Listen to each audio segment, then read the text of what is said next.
The Civil War is over. Survivors head out across the frontier. A vast wilderness separates east and west. Veterans become railwaymen, cowboys, settlers. Conquering nature, they'll unite the continent. Their mission, to tame the Wild West. We are pioneers and trailblazers. We fight for freedom. We transform our dreams into the truth. Our struggles will become a nation.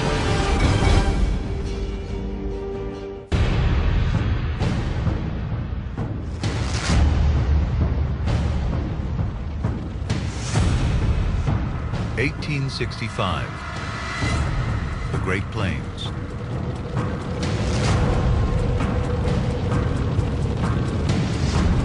Where 30 million buffalo roam.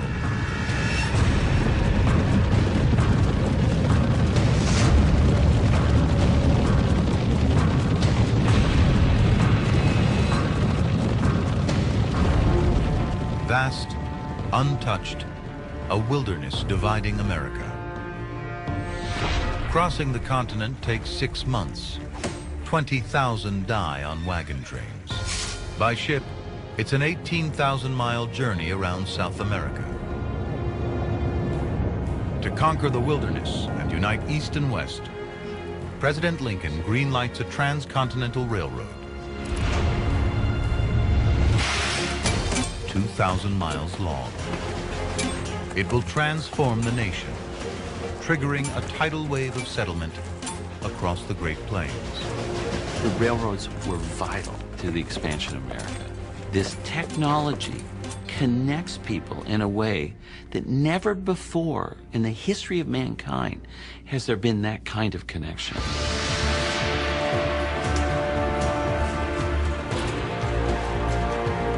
America's ancient wilderness meets modern American steel and muscle. An army of hammer-wielding men, Irish immigrants, Civil War vets, railwaymen. Their mission, to tame nature itself. The biggest obstacle heading east from California, a 12,000-foot wall of granite, the Sierra Nevada. Where the Pacific and North American plates collide, billions of tons of ancient rock rise up, crumpling like tin foil. Over the last 4 million years, the Sierra Nevada mountains climb more than 2 miles high. They're still growing, 13 feet in 1,000 years. One day, they could rival the Himalayas.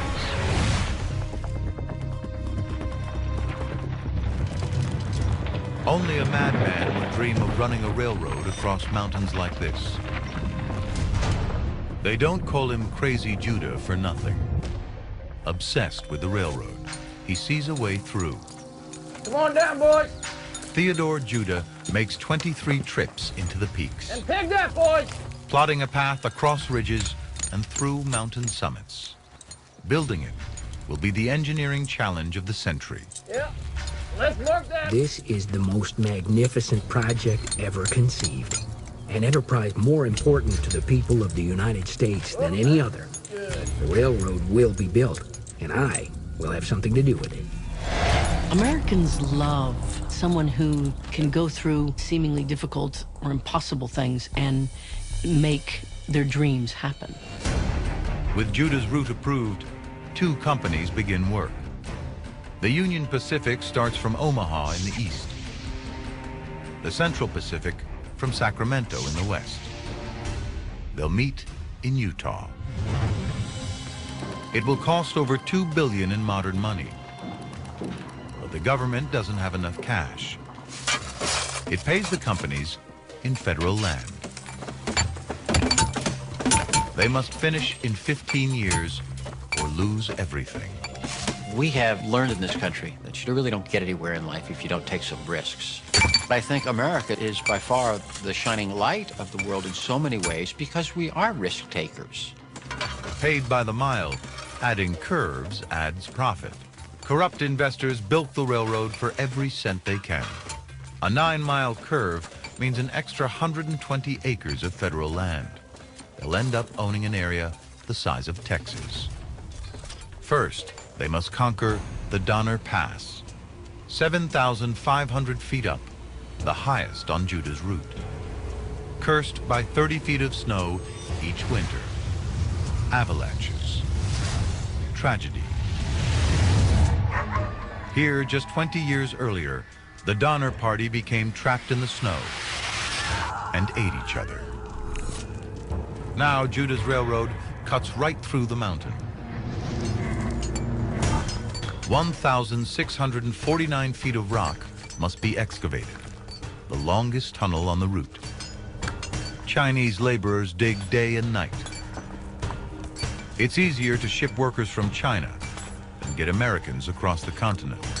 The railroad magnates said, the Chinese built the Great Wall, didn't they? Let's bring the Chinese in to do this work. Over 10,000 Chinese laborers earn less and do the deadliest jobs. The Transcontinental Railroad was built by Chinese workers brought over specifically to work on the railroad, and they were considered somewhere in between human and animal. They were not expected to survive. They were expected to come here and work and die. 7,000 miles from home, 17-year-old Hung Lei Wo swaps a life of poverty in Canton for the back-breaking work on a railroad gang. Hung Lei Wo must cut through granite so tough, a rock the size of a big toe will support a 50-ton locomotive. Progress slows 2 inches a day. To break through, they need nitroglycerin. But transporting it is banned when 15 men are blown to pieces. In a mobile lab, Scottish chemist James Howden mixes it on the spot. Nitroglycerin is 13 times more powerful than gunpowder. So unstable, any physical shock and it will explode in his hands. Howden gets hazard pay. $4,000 a month in modern money. After 3 months in the mountains, he turns to drink, leaving the nitro to Chinese men like Hung Lei Wo. Irish crews won't touch it. Detonation creates temperatures of 9,000 degrees, as hot as the surface of the sun. So.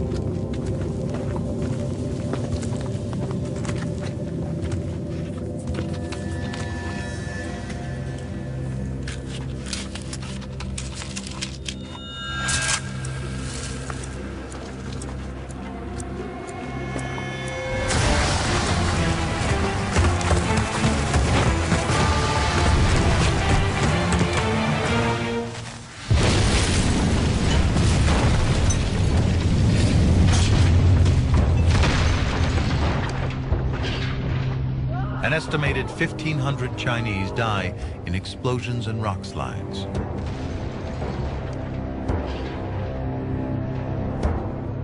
Hung Lei Wo survives. His son will be the first Chinese American to graduate in engineering from the University of California at Berkeley.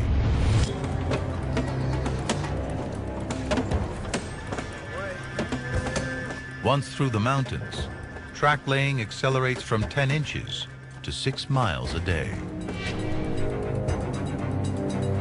Each spike is struck 3 times.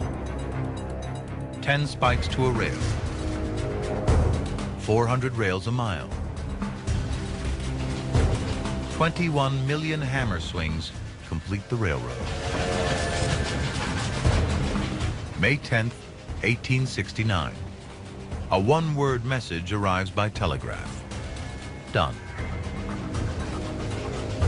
A 6-month journey across the continent is cut to 6 days. The folks who had once had to risk everything in a wagon train, that is eliminated. You now can get on the railroad and travel from Boston to Sacramento. That's a revolution.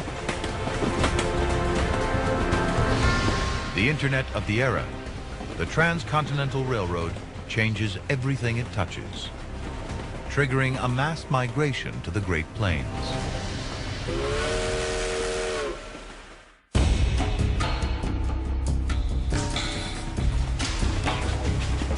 The Great Plains, conquered by steel and steam.